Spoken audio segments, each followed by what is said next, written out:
Hoje é dia da mentira, mas eu quero te contar uma verdade. Você também mente, e pode ser que nem perceba. E eu não estou falando de mentir apenas para os outros, mas de algo que é muito comum, que é mentir para si mesmo. A pergunta que fica aqui é, por que nós fazemos isso? E como perceber quando estamos mentindo? É sobre isso que vamos falar no vídeo de hoje.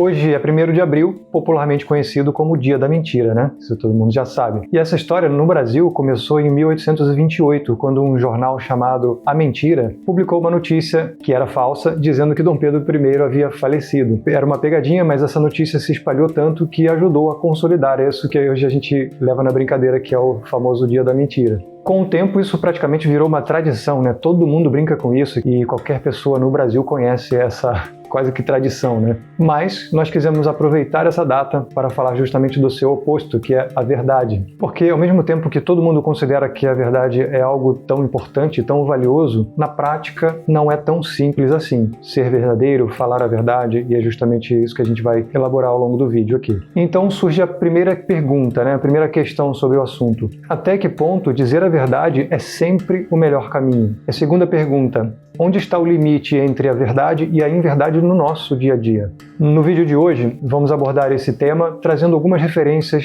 filosóficas e históricas também. Vamos falar sobre um tipo de mentira que é muito comum, que quase todo mundo comete, e muitas vezes a gente nem percebe, sobre as máscaras que a gente usa na vida, no dia a dia, que acabam sendo uma forma de mentira também. Vamos avaliar um pouco também se a verdade realmente dói, e como diferentes tradições lidaram com esse tema ao longo da história. E no final do vídeo eu vou trazer uma reflexão prática para te ajudar a observar esse princípio no seu dia a dia. A mentira mais comum. Existe um tipo de mentira que é muito mais comum do que a gente imagina e talvez seja até mais difícil de perceber, que é mentir para si mesmo. Por exemplo, quando a gente sabe que precisa mudar algo, mas finge que não está vendo. A gente se engana, né? Ou, por exemplo, quando a gente justifica algum hábito que a gente sabe que nos faz mal. E uma terceira opção seria quando a gente diz que quer conquistar alguma coisa, mas não faz todo o esforço que precisaria para conquistar aquilo, né? A atitude não está coerente com a palavra, né? É uma forma de mentira também. Esses exemplos que eu dei agora são decorrentes de uma certa falta de autoconhecimento. Porque se você se conhece, você sabe qual é o seu propósito, para onde você quer ir, você sabe o que você tem que fazer. Então podemos dizer que a falta de autoconhecimento é uma maneira de viver uma mentira. E não é porque você está querendo se enganar ou querendo enganar os outros, mas é somente porque falta clareza do que você quer, de quais são os seus propósitos, os seus valores, por exemplo. Tudo isso vem quando você tem mais autoconhecimento, quando você se conhece melhor.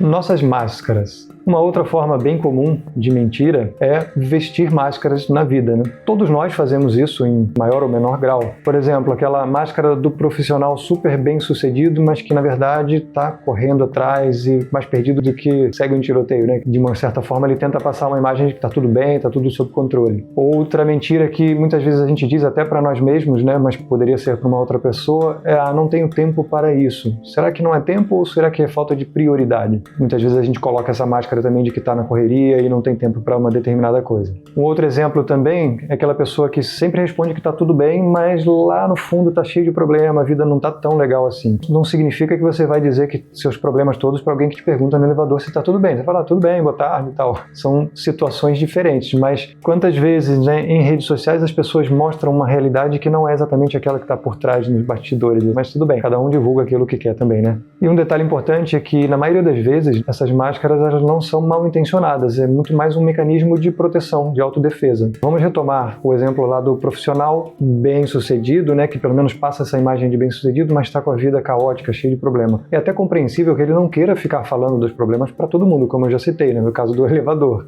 Mas essa máscara que ele veste funciona como uma forma de deixar a vida um pouco mais confortável, digamos assim. O problema é quando a gente repete tanto esse procedimento, coloca tanto essa máscara, que acaba acreditando que aquilo é a realidade. Pela falta de autoconhecimento, de autoestudo, você passa a viver a vida como se aquilo fosse a verdade e não para olhar os problemas reais que você precisa resolver para ser realmente um profissional bem-sucedido, como aquela imagem que ele tinha criado e que passa para os outros, aquela máscara, né, que ele está vestindo. Ou seja, que aquilo que no momento presente é uma máscara, através do autoestudo e de ações efetivas, ele consiga tornar aquilo a realidade da vida dele.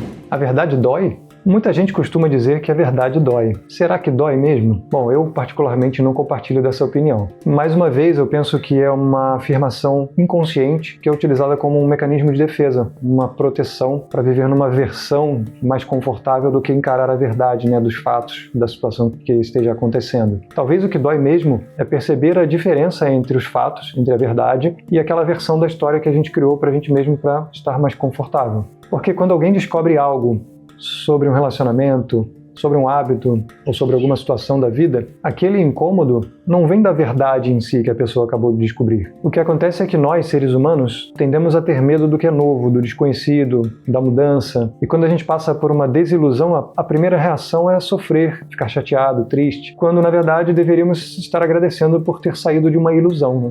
Há um outro problema também em viver numa ilusão confortável, que é o fato de todas as decisões que você toma baseadas numa mentira, estão desperdiçando seu tempo. Se você soubesse da verdade, provavelmente as decisões seriam diferentes, você estaria indo numa outra direção. Então é perda de tempo, de dinheiro, de energia e tudo isso porque você está vivendo numa ilusão. Olha, eu sinceramente prefiro saber a verdade nua e crua, porque por mais que seja mais difícil ou desconfortável no começo, pelo menos eu posso lidar com algo que é real e tomar as medidas necessárias de acordo com aquilo. E a gente até consegue encontrar referências disso sobre a verdade não ser tão agradável muitas vezes, mas ser muito importante em diferentes tradições, e até por isso a gente quis trazer essas referências aqui no vídeo de hoje. Referência histórica. Lá no século III a.C., na Índia Antiga, viveu um sábio chamado Patanjali, e ele foi o primeiro a organizar, a sistematizar o yoga, essa metodologia, no seu livro Yoga Sutra. E o curioso é que o yoga é algo técnico, prático, e nesse livro, inclusive, ele fala sobre respiratórios, técnicas corporais, técnicas de concentração, e ele também sistematizou nesse livro preceitos éticos que os praticantes da época deveriam aprender e assimilar antes mesmo de aprender as técnicas. Ou seja, quer aprender as técnicas? Maravilha, mas antes disso, vai aprimorar o seu comportamento. Era assim que funcionava. E onde eu quero chegar com isso? Porque dentro desses preceitos, há um que é justamente o tema de hoje, que se chama Satya, que significa verdade. Então eu vou ler 2 sutras do livro dele na tradução do professor De Rose. Capítulo 2, Sutra 36. Quando se faz uso estrito da verdade, obtém-se resultados mesmo sem tomar nenhuma atitude concreta. Ainda no capítulo 2, Sutra 37, quando se observa a honestidade, toda a riqueza é atraída. Veja que curioso, ele sugere que a própria clareza já altera a nossa realidade. Porque quando alguém passa a ser verdadeiro, a buscar sempre a verdade, percebe melhor as situações, toma decisões mais coerentes e evita erros desnecessários. E muitas vezes os resultados aparecem até naturalmente como consequência de viver dessa forma. A verdade em outras tradições. Bom, essa preocupação com a verdade não é uma exclusividade do yoga, obviamente. A gente pode trazer como referência a Grécia Antiga. E os gregos perceberam que a maioria das pessoas não vivem na verdade, Elas vivem em opiniões mal examinadas. O que é uma opinião não é a verdade. Para você ter a verdade, você precisa investigar aquilo a fundo. E o que eles dizem é exatamente isso, que a maioria das pessoas, da sociedade, isso acontece até hoje, na verdade, todo mundo tem uma opinião sobre determinado assunto. Isso não é problema. O problema é você começar a acreditar que a sua opinião é a verdade total sobre aquele determinado tema ou assunto. Os gregos chamavam essa opinião de doxa e eles propunham a busca pela verdade, que é a aletheia. Espero que eu tenha pronunciado corretamente essas palavras, porque eu tenho uma avó grega, senão ela vai puxar minha orelha. Ou seja, aquilo que se revela, mas sem distorções. Muitas vezes uma opinião pode ser distorcida por qualquer viés. Bom, ainda na Grécia Antiga, a gente pode trazer a referência de Platão, Ele tinha uma metáfora que falava da caverna, pessoas que passaram a vida acorrentadas, presas numa caverna de frente para a parede de fundo. E a única coisa que elas conheciam eram as sombras projetadas da luz que vinha de fora, e essas sombras eram projetadas nas paredes, e para aquelas pessoas aquilo era a realidade. Mas se a gente for trazer para um paralelo do que a gente está falando aqui hoje, aquilo seriam como se fossem as opiniões, É uma ilusão e não é a verdade como um todo, que é o que está lá do lado de fora da caverna. É uma visão distorcida da verdade. Buscando também mais referências, a gente pode trazer dentro da visão cristã a própria frase de Jesus Cristo, Eu sou o caminho, a verdade e a vida. Ele não falou, eu sou o caminho, a ilusão, ou a vida, ou a mentira, ou a vida. Tem também o Evangelho de João, João 8,32, se eu não me engano, que é: e conhecereis a verdade, e a verdade vos libertará. É mais ou menos o que a gente acabou de falar sobre a caverna, né? Aqueles prisioneiros seriam libertos quando eles fossem para fora da caverna conhecer a verdade, né? Dois paralelos bem interessantes sobre o tema aqui do vídeo. E eu achei interessante trazer essas outras referências só para a gente observar como esse tema, né, a verdade,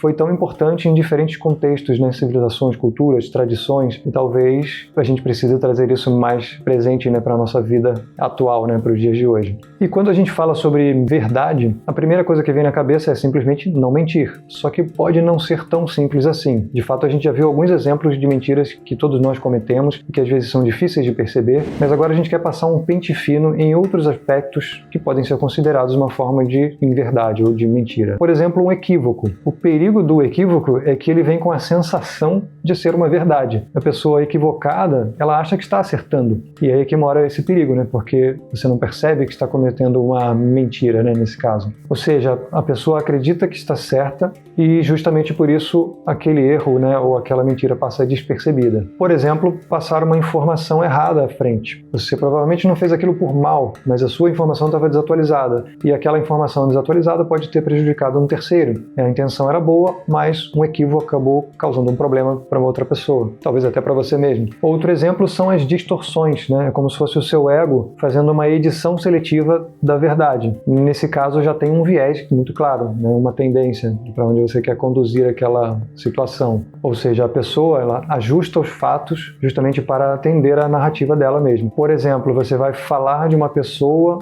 mas você omite certos pontos, provavelmente os pontos positivos que ela tem, e só fala dos pontos negativos. É uma forma de distorção da realidade. Todo mundo tem os pontos bons e os pontos não tão bons assim, né? Então, por que omitir os bons? Uma outra forma de viver ou de até de gerar uma mentira seriam interpretações imprecisas. A nossa mente preenche lacunas que faltaram, e aí isso acontece em geral de acordo com a nossa própria bagagem, né? E cada um tem a sua, né? Isso é pessoal e intransferível, mas você acaba gerando uma informação consequente de algo que não é precisa e a partir daquilo começa a agir baseado numa coisa que não é verdade. Por exemplo, você manda uma mensagem de WhatsApp para alguém, aí a pessoa não te responde, fica um tempão sem te responder, muitas vezes as pessoas reagem como, não quer mais falar comigo, tá chateado comigo, e às vezes começa até a se comportar de forma diferente com aquela pessoa. Ou seja, por uma reação que você interpretou e foi por um motivo X ou Y, a pessoa está chateada com você e muitas vezes nem é aquilo, está só ocupada. Pela sua expectativa, você interpreta de uma forma errada, que não é real, e começa a se comportar a partir daquilo. Lembra que eu falei lá no começo? Através de uma ilusão, você toma decisões, age baseada numa ilusão e acaba tendo prejuízo. Poderia ser esse caso agora. Um outro exemplo de viver uma mentira, né, um pouco mais sutil essa, e talvez mais confortável, poderíamos chamar até de mentira silenciosa, porque não é aquela mentira que você diz, é a verdade que você deixa de dizer. Por exemplo, você tem um amigo que se apaixonou por uma menina e de alguma forma você também conhecia ela por outro caminho e sabe que não é tão confiável assim, mas prefere não falar nada e não se meter para evitar conflitos. É uma verdade que você poderia